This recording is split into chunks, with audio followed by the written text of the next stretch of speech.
오늘 주신 하나님의 말씀은 이사야 29장 15절에서부터 24절까지 말씀입니다. 저희가 22절에서부터 24절까지 읽도록 하겠습니다. 그러므로 아브라함을 구속하신 여호와께서 야곱 족속에 대하여 이같이 말씀하시되 야곱이 이제는 부끄러워하지 아니하겠고 그의 얼굴이 이제는 창백해지지 아니할 것이며 그의 자손은 내 손이 그 가운데서 행한 것을 볼 때에 내 이름을 거룩하다 하며 야곱의 거룩한 일을 거룩하다 하며 이스라엘의 하나님을 경외할 것이며 마음이 혼미하던 자들도 청명하게 되며 원망하던 자들도 교훈을 받으리라 하셨느니라. 아멘. 오늘 함께 읽은 이 이사야 29장 15절에서부터 24절까지는 야곱 가운데에서 이스라엘 가운데서 하나님이 이 회복의 은혜를 베푸시는 내용을 주로 하고 있습니다. 우선 15절, 16절 말씀을 살펴보면 먼저 화를 말씀하시는 내용을 읽을 수가 있습니다. 누구에게 화를 말씀하시느냐? 자, 자기의 계획을 여호와께 깊이 숨기려 하는 자들은 화 있을진저. 이 자신이 이 도모하는 일을 하나님께 깊이 숨기려고 하는 자들. 자, 어떤 일을 하려고 하기 때문에 이렇게 깊이 숨기려고 하느냐? 20절을 보시면 강포한 자, 오만한 자, 죄악의 기회를 엿보는 자 이런 표현을 쓰고 있죠. 바로 이렇게 강포하게, 오만하게 죄악의 기회를 엿보기 때문에 떳떳할 수가 없잖아요. 그러니까 하나님께 자신의 일들을 깊이 숨기려고 하는 거예요. 이런 자들은 얼마나 뻔뻔한가 하면 자신의 일을 어두운 데서 행하면서 숨기려고 하니까 어두운 데서 행하면서 이렇게까지 말을 한다는 거예요. 누가 우리를 보랴? 누가 우리를 알랴? 하나님께 숨기면서 하나님이 마치 못 보시는 것처럼 이렇게 뻔뻔하게 누가 우리를 보랴? 누가 우리를 알랴? 이런 이들에 대해서 하나님께서 너희의 패역함이 심하도다. 토기장이를 어찌 진흙같이 여길 수 있겠느냐? 지음받은 물건이 어찌 자기를 지은 이에게 그가 나를 짓지 않았다. 빚음을 받은 물건이 자기를 빚은 이에게 그가 청명이 없다. 이런 식으로 말을 할 수 있겠냐는 거예요. 대단히 뻔뻔하고 패역하다는 거죠. 자신의 계획을 하나님께 깊이 숨기려 하는 그러면서 이 어둠 속에서 이 강포한 짓을 저지르고 오만한 짓을 저지르고 죄악의 기회를 엿보려고 하는 이들 누가 우리를 보랴 누가 우리를 알랴 이런 이들이 바로 그와 같다는 것입니다. 이들에게 하나님이 화가 임할 것이다. 자, 어떤 결과를 이들이 맞게 되기에 화가 임한다라고 하시는가? 20절 다시 돌아가 보면 이는 강포한 자가 소멸되었으며 오만한 자가 그쳤으며 죄악의 기회를 엿보던 자가 다 끊어졌습니다. 하나님이 소멸하시고 그치게 하시고 끊어지게 하시는 이런 심판을 행하신다는 거예요. 이들은 21절에 보면 어둠 속에서 하나님께 자신의 일들을 계획들을 숨기려고 하면서 송사로 사람에게 죄를 씌우고 성문에서 판단하는 자를 올무로 잡듯 하고 헛된 일로 의인을 억울하게 하는 이들, 힘이 있는 이들이 주로 이런 일을 저질렀다라는 것을 알 수가 있죠. 이런 악한 일을 저질렀기 때문에 하나님이 소멸하신다, 그치게 하신다, 끊어버리신다. 반면에 17절부터 보시면 레바논이 이제는 머지않아 레바논이 기름진 밭으로 변하지 않겠으며 이 기름진 밭이 숲으로 여겨지지 않겠느냐. 이 황무했던 레바논이 기름진 밭으로 변할 뿐만 아니라 이 기름진 밭이 거기서 나아가서 울창한 숲으로 회복이 풍성한 회복의 은혜가 임하는 것을 말씀하고 있는 거죠. 이렇게 자기의 일을 하나님께 숨기려고 하면서 어둠 속에서 악을 저지르는 이들은 하나님이 심판하시나 이 반면에 이스라엘 가운데 이런 풍성한 회복의 은혜를 주신다. 그럴 때에 이 회복되는 사람들을 살펴보면 18절에 못 듣는 사람이 그날이라는 것은 여기 그날이라는 것은 하나님이 심판하시고 또 구원의 은혜를 베푸시는 날을 가리키죠.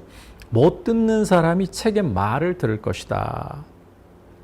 어둡고 캄캄한 데서 맹인의 눈이 볼 것이다. 그리고 겸손한 자에게는 여호와로 말미암아, 이 표현이 반복되고 있는데요. 여호와로 말미암아 기쁨이 더하겠고 사람 중 가난한 자가 이스라엘의 거룩하신 이로 말미암아 즐거워하리니. 자, 이렇게 하나님이 심판을 행하셨고 구원을 주시니까 이런 은혜가 오는 거죠. 그리고 22절에 보면 이제 이 심판을 행하시고 회복의 은혜를 주시니까 야곱이 이제는 부끄러워하지 아니하겠고 그의 얼굴이 이제는 창백해지지 아니할 것이며 그 자손은 내 손이 그 가운데서 행한 것을 볼 때 내 이름을 거룩하다 하며 야곱의 거룩한 일을 거룩하다 하며 이스라엘의 하나님을 경외할 것이며 마음이 혼미하던 자들도 청명하게 되고 원망하던 자들도 교훈을 받으리라. 하나님이 회복을 주실 때 이스라엘의 남은 자에게 회복을 주실 때 이러한 일이 일어난다는 거예요. 겸손한 자에게, 가난한 자에게.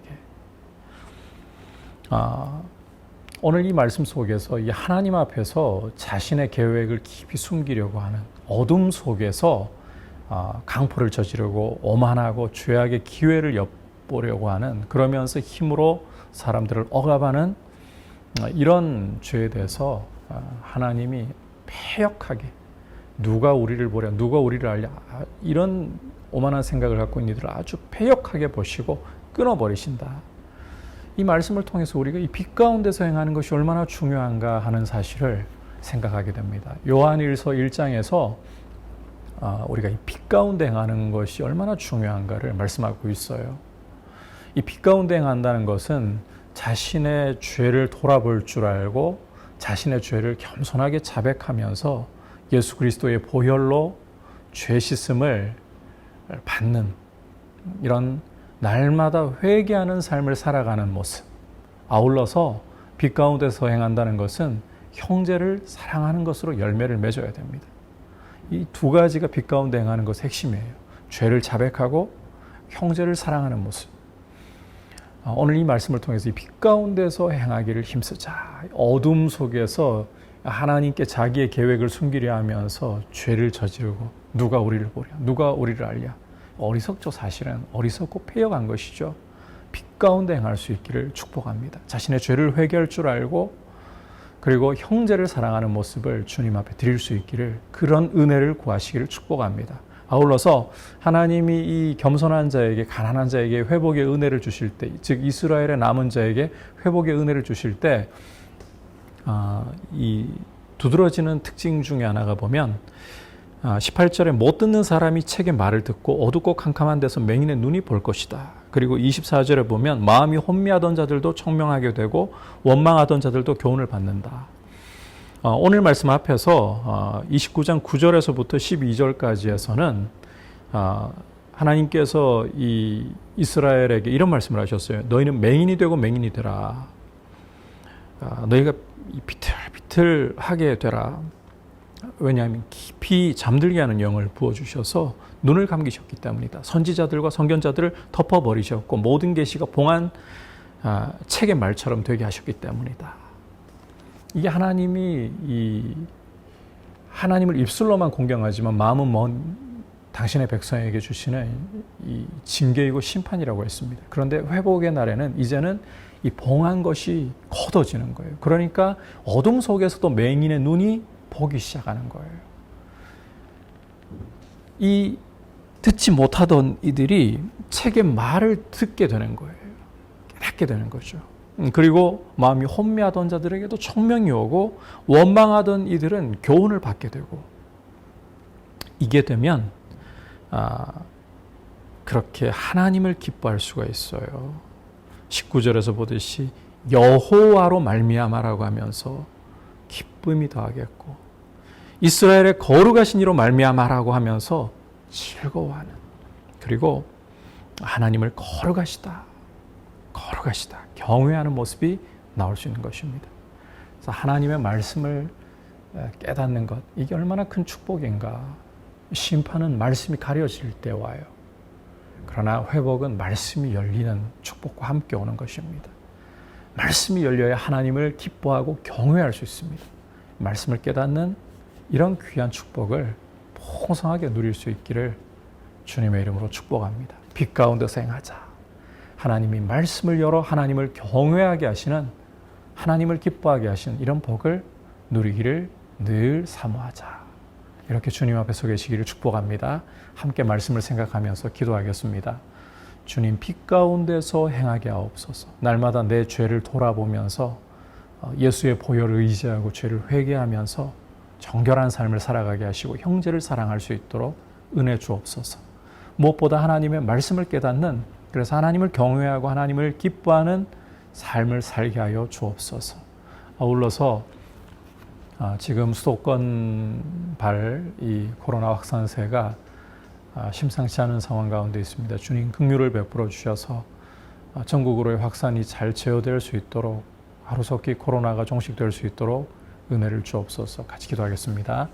하나님 아버지, 오늘 말씀을 통해서 어둠 속에서 강포하고 오만하고 죄악의 기회를 엿보려 하던, 하나님께 자신의 계획을 깊이 숨기려 하던 자들, 누가 우리를 알랴, 누가 우리를 보려 하고 패역하게 말하던 이들의 어리석음을 결코 본받지 말고 우리 안에 빛 가운데 행하도록, 날마다 우리 자신을 돌아보면서 우리 죄를 철저하게 하나님 앞에 회개하고 예수의 보혈로 우리 자신을 씻고 형제 사랑을 힘써 실천하도록 은혜 주시고, 아버지 또 말씀을 깨닫게 하셔서 하나님을 경외하며 하나님을 기뻐하는 삶을 드리게 하여 주옵소서. 코로나 사태가 하루속히 종식될 수 있도록, 특히 수도권발 이 확산세가 잘 제어될 수 있도록 긍휼 베풀어 주시고, 주의 은혜 가운데에서 주님, 이 사태가 잘 해결되어 갈 수 있게 하여 주옵소서. 예수님의 이름으로 기도드립니다. 아멘.